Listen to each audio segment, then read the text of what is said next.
nosotros vamos a continuar con la entrevista acá en Primera Página. Dejábamos en el segmento anterior algunos temas interesantes.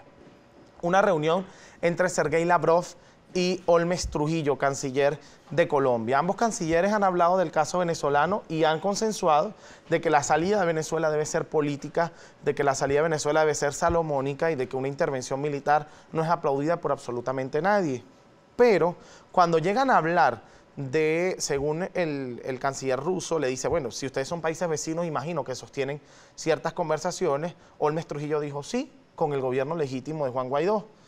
Ahora, ahí empieza la discrepancia en esta reunión, que ya venía un poco atropellada por algunos temas armamentísticos, una declaración errada y este tipo de cosas. Pero en el caso venezolano hubo discrepancia en este tema. Pero hay un tema interesante. Sergey Lavrov no menciona a Nicolás Maduro en la reunión. Menciona su rechazo a la injerencia, dice que con salidas violentas jamás se va a lograr nada y que las prácticas de la Asamblea Nacional son rechazadas por el gobierno ruso. Pero en ningún momento menciona a Nicolás Maduro, y esto lo hemos visto en reiteradas ocasiones, en organismos internacionales inclusive. No se ve el respaldo irrestricto al presidente Nicolás Maduro, sino el rechazo a una práctica injerencista. ¿Esto por qué se da? Bueno, yo no voy a entrar aquí a valorar si lo nombró o no lo nombró, pero lo cierto es que Venezuela ha tenido un respaldo importante de países del mundo, la mayoría de los países del mundo, que han demostrado el respaldo a lo que es el Estado venezolano, a lo que es el presidente constitucional de Venezuela, Nicolás Maduro, y que se expresa en un número importante de actos de gobierno, de convenios, de tratados internacionales, de intercambios en materia comercial, financiera, en materia militar, o sea, y con Rusia ha sido exponencialmente, había exponencialmente un crecimiento en esas relaciones. Fíjate tú, todo el tema de lo que significa la cooperación militar y la presencia de, por supuesto, asesores técnicos en ese ámbito para garantizar la defensa del territorio, todo el tema de intercambio que se ha venido dando en el ámbito petrolero, en el ámbito de la exploración y de otras áreas del sector petrolero, bueno, un número importante de tratados y de convenios internacionales que están en desarrollo, que se han venido fortaleciendo, que se han venido dando a lo largo de todos estos años. Y por supuesto, dime. El Wall Street Journal ha establecido que Rusia ha retirado a este personal estratégico militar que había estado en Venezuela durante mucho tiempo, que se hablaba de millares y ahora se está hablando de solamente decenas de personal estratégico militar ruso en Venezuela. ¿Y esto a qué se deberá? Bueno, hoy martes 4 de junio acaba de anunciar hace pocas horas la portavoz del Kremlin que eso es completamente falso, que Donald Trump había tuiteado a través de la red social Twitter, había tuiteado que le había llegado una información oficial, que tenían información de que Rusia estaba retirando todo lo que es el personal técnico y la cooperación militar con Venezuela.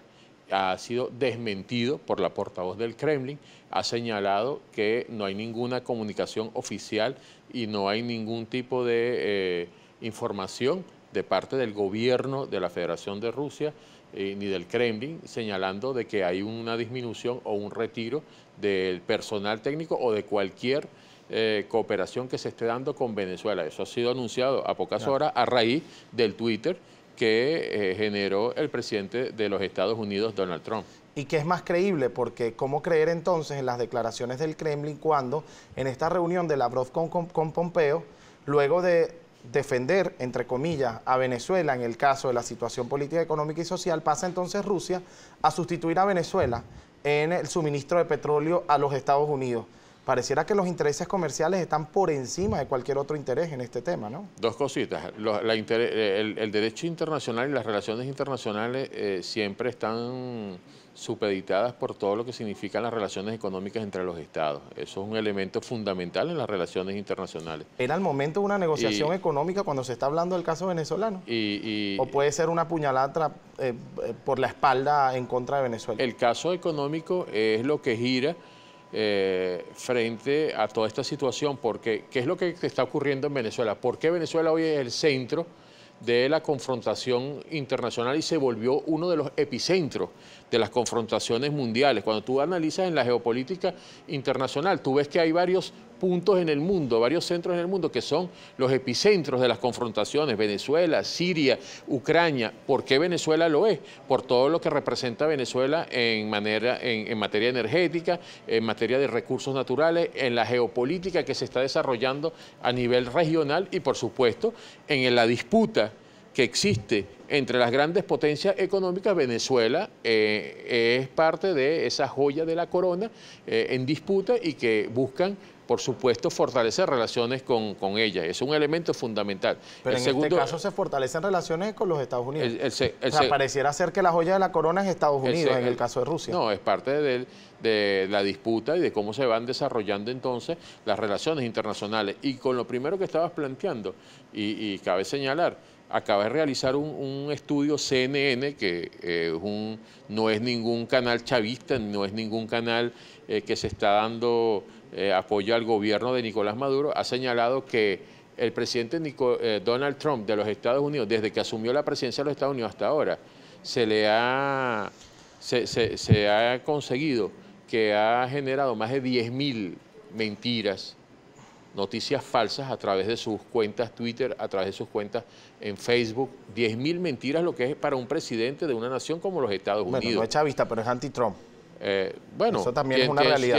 Lo cierto puede ser anti-Trump o no, pero lo cierto es que está aseverando un canal de noticias como CNN lo que significa Trump y lo que se le informa a través del gobierno. Vamos a avanzar un poco en la entrevista porque tengo un minuto para pasar a los tweets. Ciertamente puede pasar... me informa la producción que tengo otro bloque. Entonces, ciertamente puede pasar que CNN haya hecho estas aseveraciones sobre el tema que Trump ha dicho mentiras o no. Lo cierto es que las presiones han generado cierto impacto. Y lo digo ¿por qué? Porque China, un aliado estratégico, comercial y político de Venezuela, ha sustituido a Venezuela en su suministro de petróleo por Irak. Y esto atiende a las presiones de los Estados Unidos y a estas tensiones además que existe a nivel comercial entre ambos países. Corea del Sur, que también tenía alianzas con Venezuela, hoy sustituye a Venezuela por Irak en el suministro de petróleo. Y esto es parte de las presiones de los Estados Unidos. Entonces parece ser que el mentiroso tiene bastante poder a nivel internacional. Claro, ¿no? La economía... es el país con mayor poder económico mundial y poder militar que existe en el mundo. Eso no lo podemos desconocer, no lo estamos desconociendo. Qué bueno, entonces más bien nos conviene estar cerca de ellos. ¿Cómo utilizan esa política? ¿A favor de quién? ¿A favor de quién se utiliza ese poderío militar?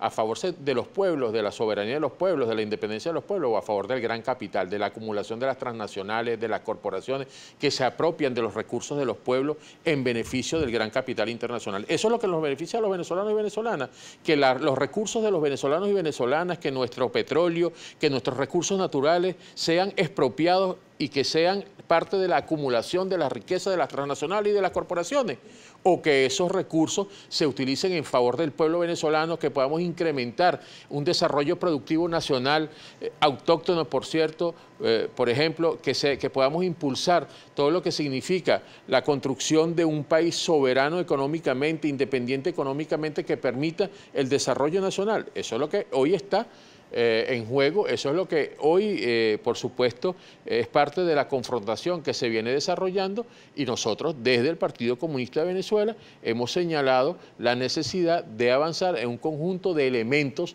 de carácter económico, de carácter laboral, en materia de relaciones laborales y en otros ámbitos de la vida pública, que permita, por supuesto, lograr avanzar en materia de soberanía, en materia de liberación nacional. Es parte de los planteamientos y es parte del desarrollo. Fíjate tú que planteas lo del tema de las presiones que genera esa política en el ámbito internacional. Un economista que fue premio Nobel de Economía, como lo es... Vamos a dejar esa afirmación para el próximo bloque porque tenemos que ir a un corte y ya venimos con más. La dejamos allí.